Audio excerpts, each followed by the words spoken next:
How I Found Freedom in an Unfree World is one of the best non-fiction books I've ever read. It was written by Harry Browne way back in 1973 and was a revolutionary book at the time, but not very widely read. Harry Browne is an interesting man who wrote a dozen books and ran for the Libertarian Party in the 1996 and 2000 US presidential elections. In How I Found Freedom in an Unfree World, Browne discusses the concept and importance of personal freedom and how to achieve it. Freedom, he says, is living your life the way you want to live. This sounds obvious, but the vast majority of people do not have such freedom. Me neither, at least not yet. But I am well on my way to achieving this because I have made it a priority in my life. Almost all of my life goals are centered on this and related to it in some way. In this video, I'll provide you with a brief summary of the book to hopefully show you why you should definitely check it out. If you like this kind of content and want to support the channel, consider liking and subscribing. The first part of the book deals with the matter of why so few people are free. Browne posits that the first reason is that they are not aware of the existing alternatives. They don't realize that they can avoid social restrictions without becoming a hermit, that traditional marriage and its associated risks and problems are unnecessary, and that love is still possible.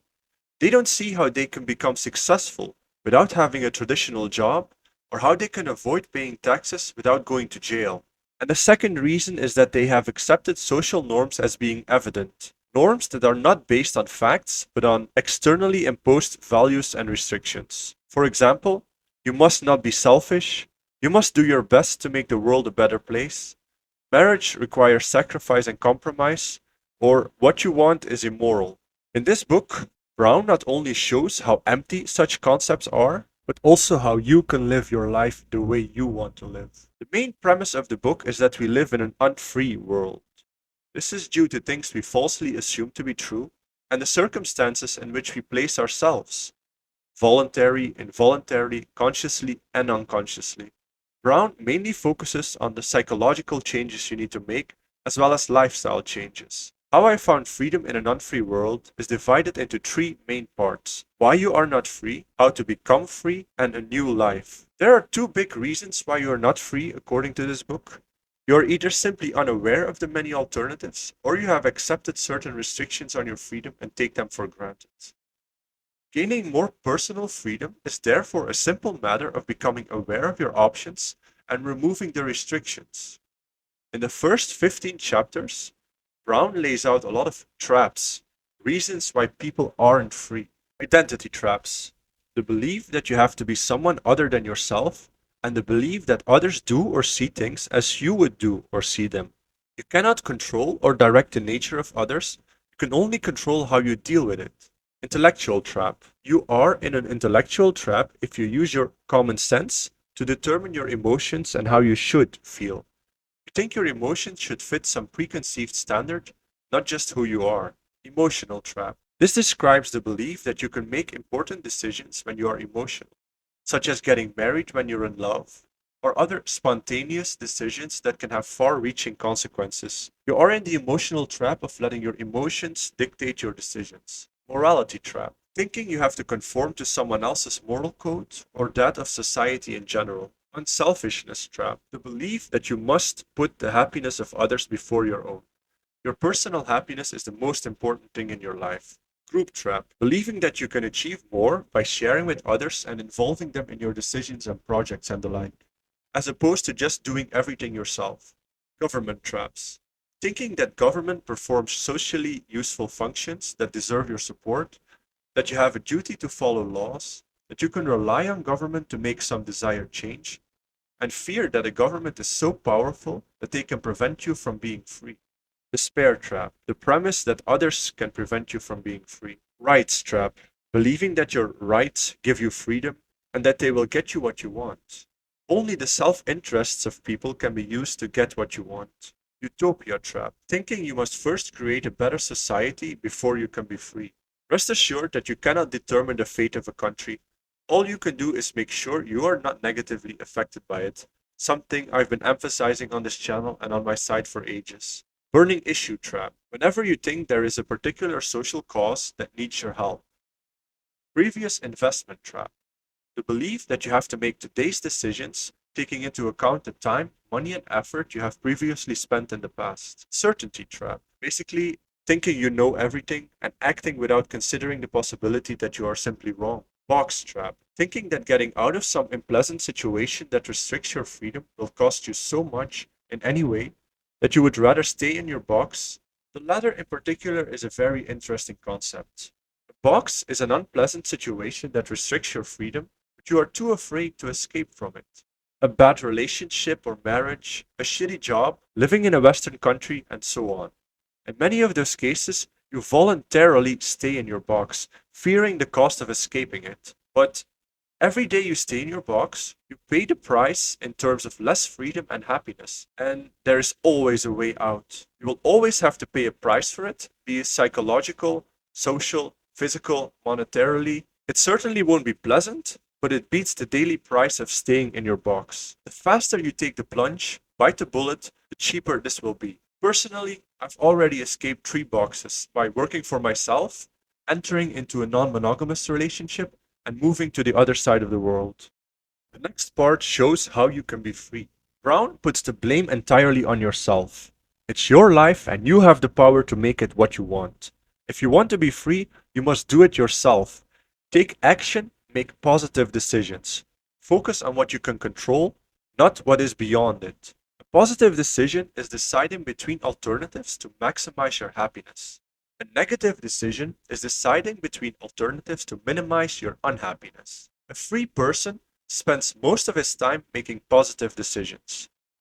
In this part of the book, there are plenty of interesting topics, tips and tricks, and rock solid advice to become a more free person. For example, be true to yourself, be who you are, and don't adjust to your environment. Adjusting to the expectations of others limits your freedom.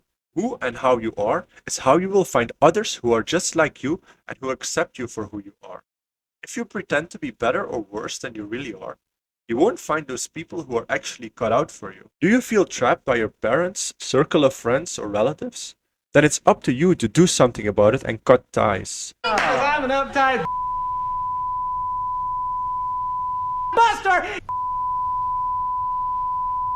You old horny slut! It is important to always be honest, regardless of the consequences, not only for your personal integrity, but it also shows others that they can trust you. In the last part of How I Found Freedom in an Unfree World, Harry Browne gives you his rules for living a free life. Think of these as suggestions, because in the spirit of the book, the author emphasizes that you must determine how you want to live your life. Never expect anyone to act from your perspective, knowledge, or goals. Always assume that his or her views will be different from yours. Don't make decisions when you're emotional. I would strongly suggest you apply this to investing and setting up assets, as well as romantic issues. Don't lie or try to pretend to be someone you're not. Never invest money, time, or emotions in something or someone you are not willing to lose. Don't take on any new responsibilities or commitments without carefully reviewing what you will lose, such as marriage or children. Always leave room in your calendar for unexpected opportunities. Do not use someone else's property in a way that would displease them. Never focus your attention on someone else's shortcomings. Acknowledge them, consider them, but don't waste time complaining about them. It's better to just focus on your actions to deal with them. Don't start complaining about extra unexpected costs. Don't waste your time, just pay them and move on with your life. Never form a partnership or a relationship where responsibilities and rewards will be shared. Avoid violence at all costs unless you really have no choice. Stick to your personal code and rules, and certainly don't change them because of the opinions or actions of others. Powerful words, and I can almost completely agree with them. Many of them are reflected in my personal code as well, in fact. How I Found Freedom in an Unfree World is a wonderful book, and one that many people can get a lot out of. Influential, motivating, radical. This short, incoherent summary doesn't do it justice at all. I strongly recommend reading it. It's one of the best non-fiction books I've ever read. I'd like to end the video with some quotes from the author, which I feel perfectly encapsulate the philosophy of how I found freedom in an unfree world. So what is government?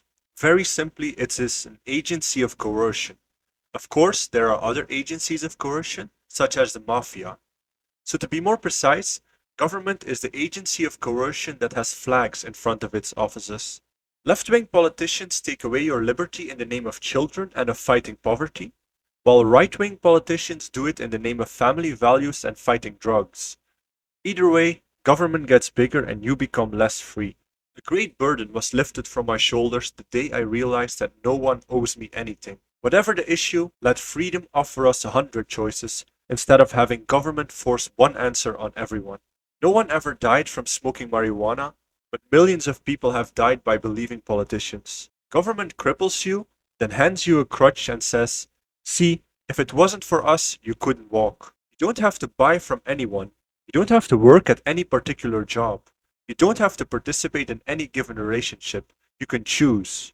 Self-reliant is to recognize that no one else is as concerned about your future as you are, and that no one knows as much about you as you do. Absolutely every government regulation is enforced by violence. If you've never seen that violence, it's because you've been careful, obedient, or lucky. My favorite one? Many people think things would be better if the government were only more efficient. Happily, it isn't. For collectively, we are free to the extent that the government is inefficient and unable to carry out its coercive programs. And individually, you are free to the extent that you take advantage of the government's inefficiency. And finally, I'm free and happy because I accepted myself as I am and found a life that suits me. Anyway, that's it for today. If you like this kind of content and want to see more of it for free, consider liking the video and subscribing to the channel. It really helps a lot and would be greatly appreciated. See you in the next video.